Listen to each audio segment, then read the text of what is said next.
to get started, thank you all for coming tonight to our second pITch event. The crowd's grown a little bit, so we're hoping that is a trend that continues. But I want to thank you all for coming, and we hope to have an entertaining evening for you tonight. Before we get started, I wanted to introduce a few people from our staff here at Grow Hayes. Ernie Sly in the back. Ernie is the one that makes everything happen, and is the important one on our staff. Also, we have an intern from Fort Hays State, Brady Stevenson.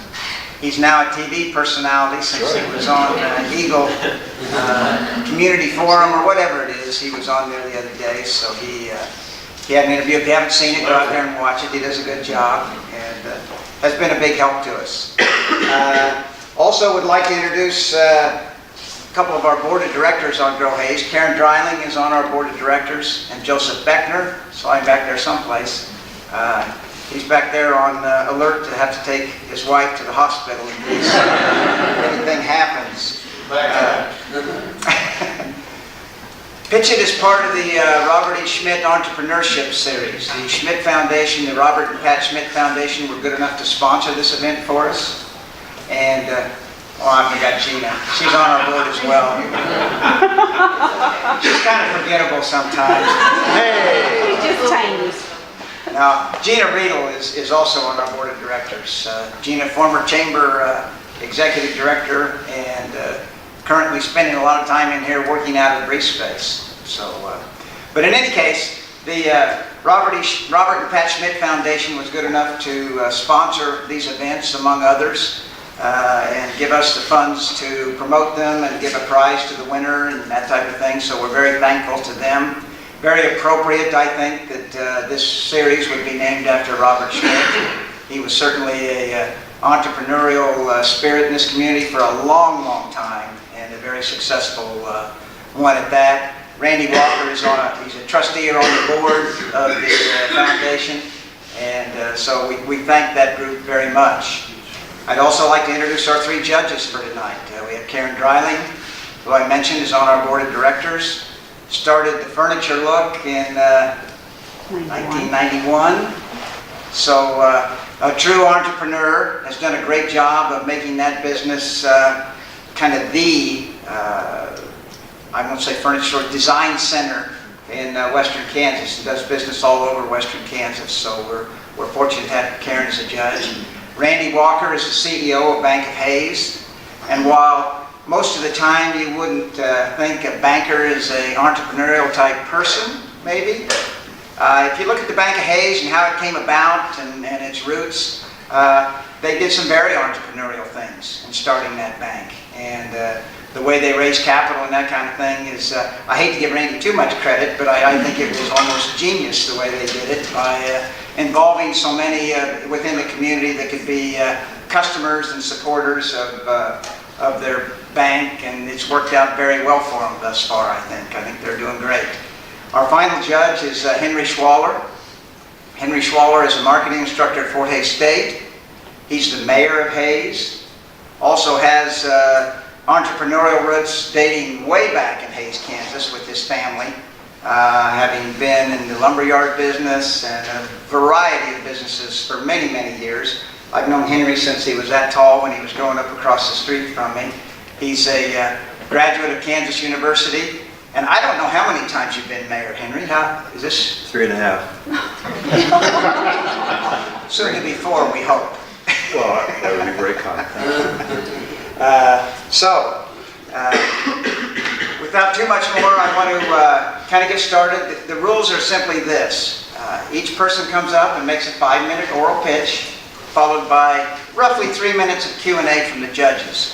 At the 1-minute mark, I'm going to be at the back of the room, and I'm going to hold it up so they know that they've got about a minute left. I don't want to mess them up, but I kind of want to know where they stand. At the 5-minute mark, the buzzer's going to go off, and we're going to expect them to be done. So without any further ado, I'm going to turn it over to Tom Bird. Tom has a business concept called Gig Wrangler. It's an app. He is the owner and operator of Grand Rental Station and has been for 23 years. 23 years. So been in Hayes a long time with a successful business, so I'm going to turn it over to him to give his presentation. And I'll cue you when I start the clock, Tom. Okay. Or you can tell me when you're ready and I'll start the clock. So what these computers are, they have paper on.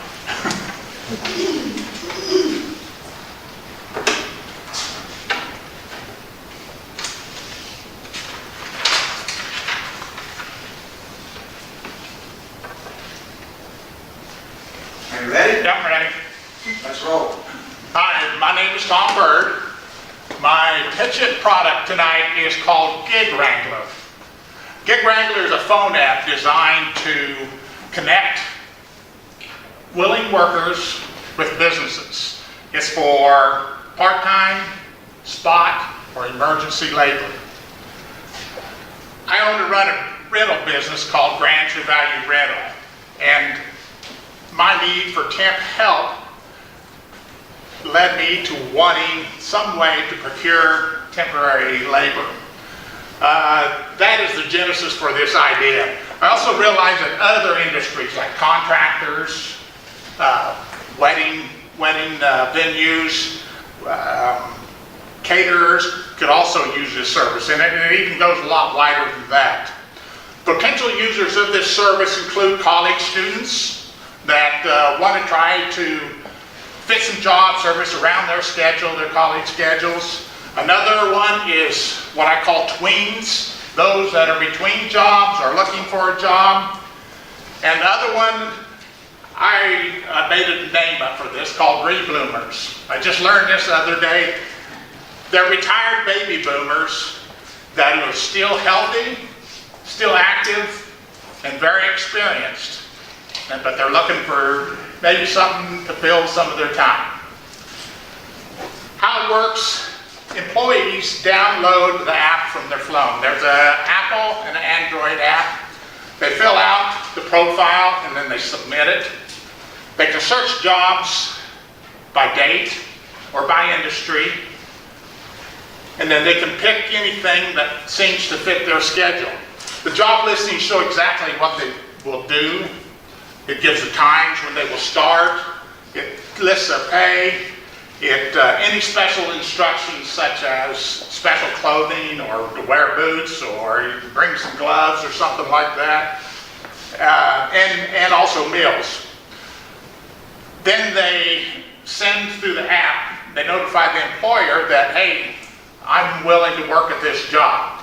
The employer will get perhaps several people that want to do this, and then he'd pick out of that pool or that bunch of people, and the app would send back and say, hey, I chose you. The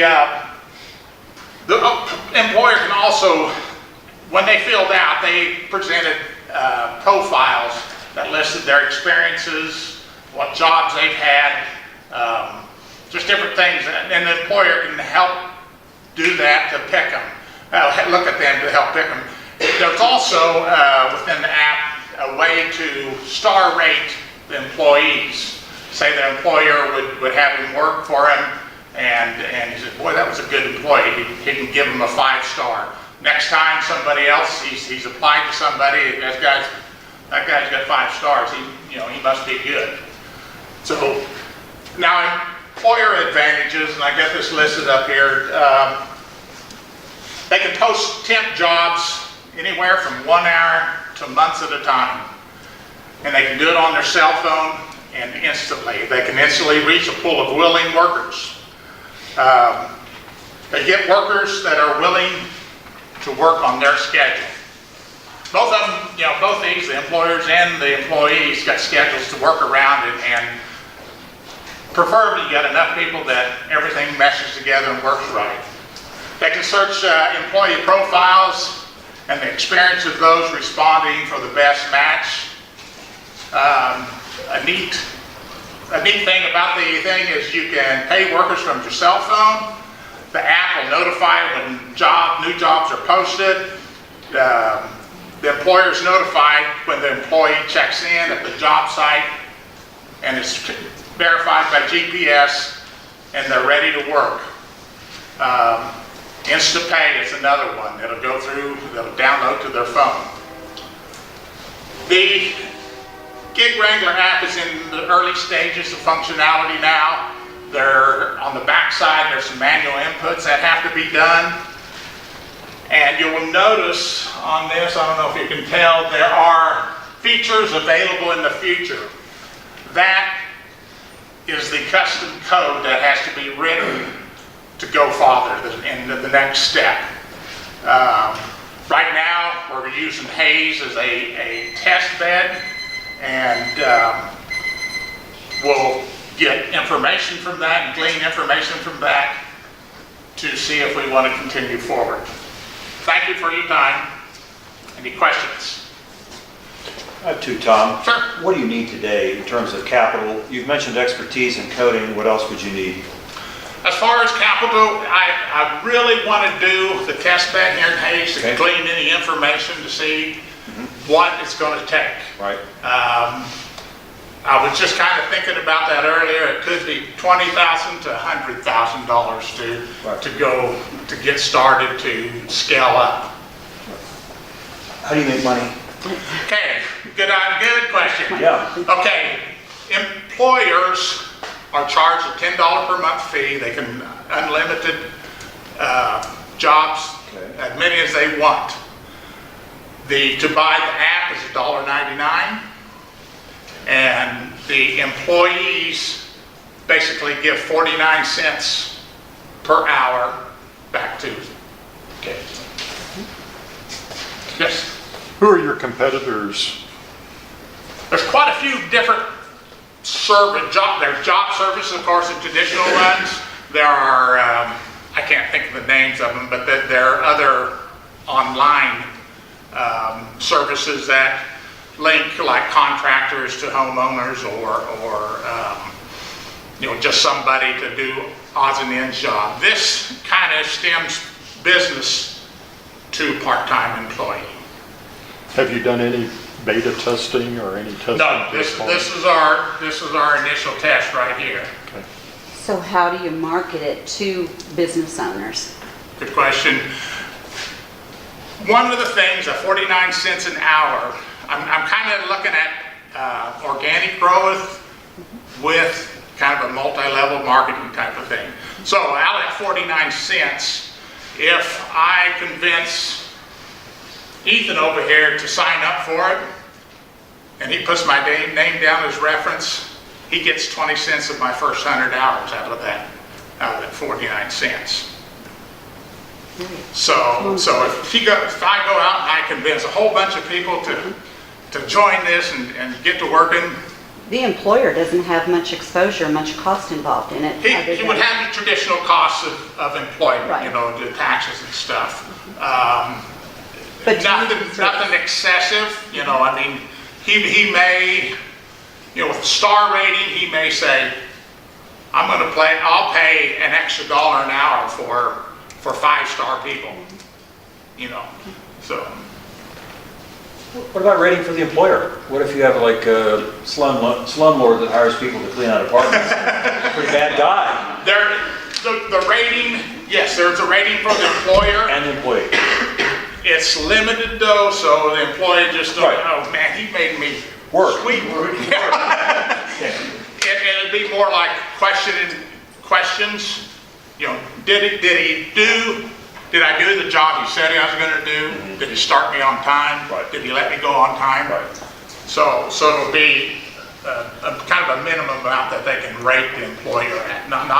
It isn't a dicing I type understand. of thing.